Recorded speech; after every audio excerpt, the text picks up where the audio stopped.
नमस्ते दोस्तों, आज हम एक ऐसी कहानी लेकर आए हैं जो न केवल आपके दिल को छू जाएगी बल्कि आपके मन में गर्व और प्रेरणा का एक नया जज्बा जगा दे। कि यह कहानी है भारत के महान सपूत, संविधान निर्माता, सामाजिक न्याय के मसीहा और ज्ञान के प्रतीक डॉ बाबा साहब आम्बेडकर जी की। लेकिन इस बार यह कहानी सिर्फ भारत की सीमाओं तक सीमित नहीं है, बल्कि यह विश्व मंच पर गूंज रही है।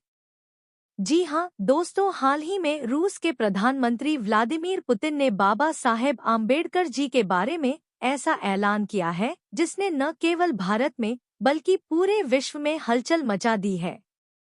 इस ऐलान ने उन तमाम मनुवादियों के होश उड़ा दिए हैं जो बाबा साहेब के योगदान को कमतर आंकने की कोशिश करते हैं।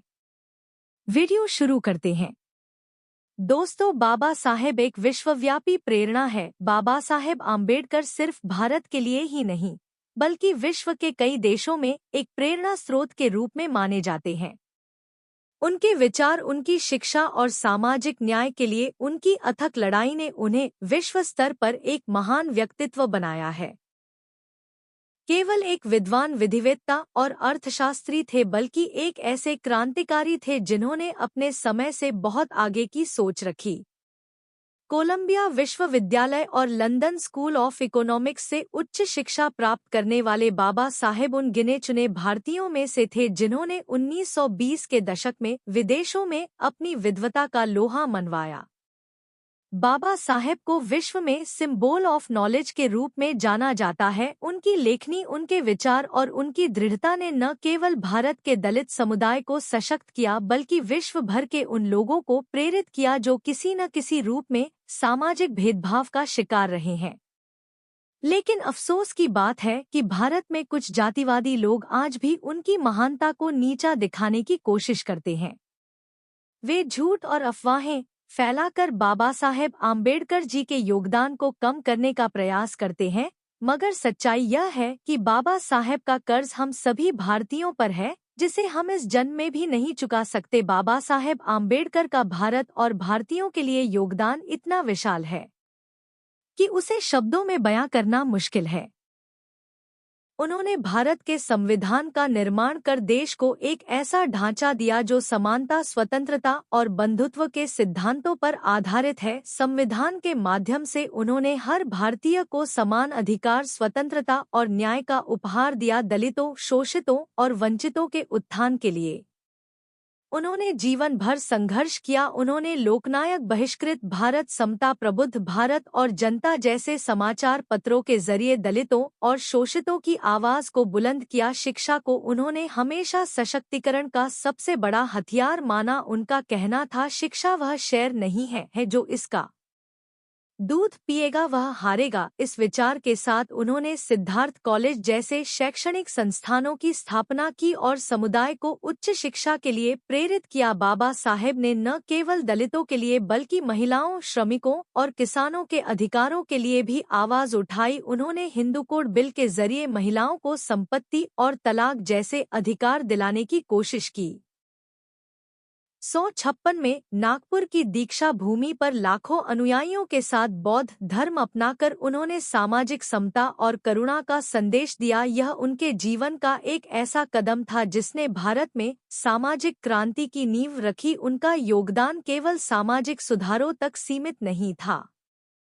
एक अर्थशास्त्री के रूप में बाबा साहेब का जीवन हमें सिखाता है कि कठिन परिश्रम, शिक्षा और सच्ची लगन से कोई भी लक्ष्य हासिल किया जा सकता है।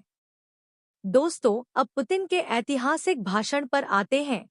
उस ऐतिहासिक पल पर जिसने पूरी दुनिया का ध्यान बाबा साहेब की ओर खींचा। हाल ही में मॉस्को में आयोजित एक अंतर्राष्ट्रीय शैक्षिक और सामाजिक सम्मेलन में रूस के प्रधानमंत्री व्लादिमीर पुतिन ने बाबा साहेब अम्बेडकर जी के जीवन और कार्यों पर एक भावपूर्ण भाषण दिया। इस सम्मेलन में विश्व भर के नेता, विद्वान और सामाजिक कार्यकर्ता मौजूद थे। पुतिन का यह भाषण न केवल बाबा साहेब के प्रति उनकी श्रद्धा को दर्शाता है बल्कि यह भी दिखाता है कि बाबा साहेब का प्रभाव विश्व स्तर पर कितना गहरा है। पुतिन ने अपने भाषण की शुरुआत कुछ इस तरह की, मैं आज एक ऐसे महान व्यक्तित्व की बात करने जा रहा हूँ जिन्होंने न केवल अपने देश बल्कि पूरी दुनिया को प्रेरित किया। डॉ बाबा साहेब आम्बेडकर एक विद्वान, एक क्रांतिकारी और एक सच्चे मानवतावादी थे। अगर वे हमारे देश रूस में जन्मे होते तो यह हमारे लिए गर्व की बात होती। पुतिन ने आगे कहा, बाबा साहेब ने शिक्षा के बल पर असंभव को संभव बनाया। अपनी लेखनी और विचारों से उन्होंने जातिवाद जैसी सामाजिक बुराई के खिलाफ लड़ाई लड़ी और जीत हासिल की। उनकी जिंदगी हमें सिखाती है कि शिक्षा और ज्ञान ही वह हथियार है जो किसी भी तरह के भेदभाव को खत्म कर सकते हैं। यह सुनकर वहां मौजूद सभी लोग मंत्रमुग्ध हो गए। पुतिन ने बाबा साहेब के संविधान निर्माण में योगदान की भी प्रशंसा की और कहा कि भारत का संविधान न केवल एक कानूनी दस्तावेज है बल्कि सामाजिक न्याय और समानता का एक जीवंत दर्शन है।